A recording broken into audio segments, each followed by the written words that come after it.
আরে ভাই, জুলাইয়ের চেতনা, জুলাই তো প্রেক্ষাপট তৈরি করছি আমরা। এই 17 বছর বিএনপির লাখ লাখ কর্মী গুম হয়েছে, খুন হয়েছে, জেল কেটেছে। তারপরে একটা মানুষের ভিতরে একটা ক্ষোভ সঞ্চার হয়েছে, যার পরিপ্রেক্ষিতে এই জুলাইয়ের আন্দোলন সফল হয়েছে। এই জুলাইয়ের আন্দোলনে আমি নিজেও গুলিবিদ্ধ হয়েছি। আমার পাশে যারা আছেন তারা সবাই জুলাইয়ের আন্দোলনে ছিল।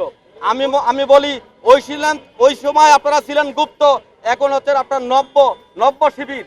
এই নব্য শিবির মানে হচ্ছে এখন হচ্ছে যারা নব্য শিবির তারা হচ্ছে গুপ্ত ছাত্রলীগ। আমরা বিশ্বাস করি ক্যাম্পাস হবে, সেখানে সহাবস্থান এবং ভিন্ন মতের প্রতি শ্রদ্ধাশীল থাকবে। আমরা সেটা বিশ্বাস করি এবং আমরা সেটা ধারণ করি। ইতিমধ্যে আপনারা দেখেছেন বাংলাদেশে, সারা বাংলাদেশে বিভিন্ন ক্যাম্পাসগুলোতে, বিশেষ করে বেগম রোকেয়া বিশ্ববিদ্যালয় ছাত্রদলের নেতাকর্মী এবং সাধারণ শিক্ষার্থীদেরকে তারা কিভাবে পিটাইছে এবং তারা কিভাবে রক্তাক্ত করেছে আপনারা জানেন, আমরা জানি। এই 17 বছরে আমি এই ক্যাম্পাসে দায়িত্ব পালন করেছি, কিন্তু আমি কখনোই ছাত্র শিবিরের কোনো অস্তিত্ব দেই না। এখানেও দেখি না, পুরো বাংলাদেশে কোথাও। পাশাপাশি আপনারা দেখেছেন রাজধানীতে ঢাকা আলিয়ার যে দায়িত্বশীল নেতৃবৃন্দ ছিল ছাত্র দলে, তাদেরকে কিভাবে রোডের মধ্যে ফালাইয়া তাদেরকে পিটাইছে।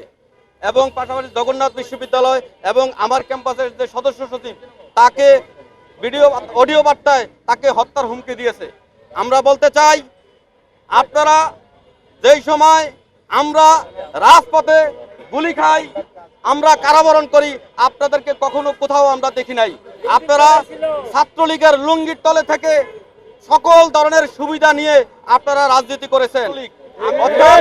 আপনারা হচ্ছেন ছাত্রলীগের প্রেতাত্মা।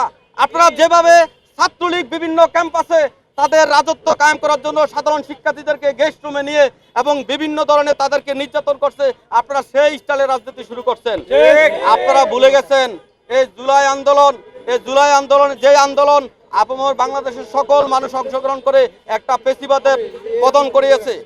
আপনারা এটা মনে করবেন না কখনোই যে আপনারা আপনাদের যেই ছাত্রলীগের স্টাইলে রাজনীতি করবেন, সেটা আমরা কখনোই হতে দিব না। আমরা প্রত্যেকটা ক্যাম্পাসে সাধারণ ছাত্রছাত্রীদেরকে নিয়ে আপনাদের এই ষড়যন্ত্র আমরা রুখে দিব এবং তার দাঁত ভাঙ্গা জবাব দিব। তবে আমরা চাই ছাত্রদল সবসময় বিশ্বাস করে ক্যাম্পাসগুলোতে সহাবস্থান এবং ভিন্ন মতের যারা আছে তাদের প্রতি, তাদের মতের প্রতি আমরা শ্রদ্ধাশীল। এবং আমরা এটাও বলি, আপনারা যদি সুস্থ ধারার রাজনীতি করেন, আমরা তাহলে প্রতিটা ক্যাম্পাসে সৌহার্দ্যপূর্ণ রাজনীতি আমরা একসাথে করতে পারবো।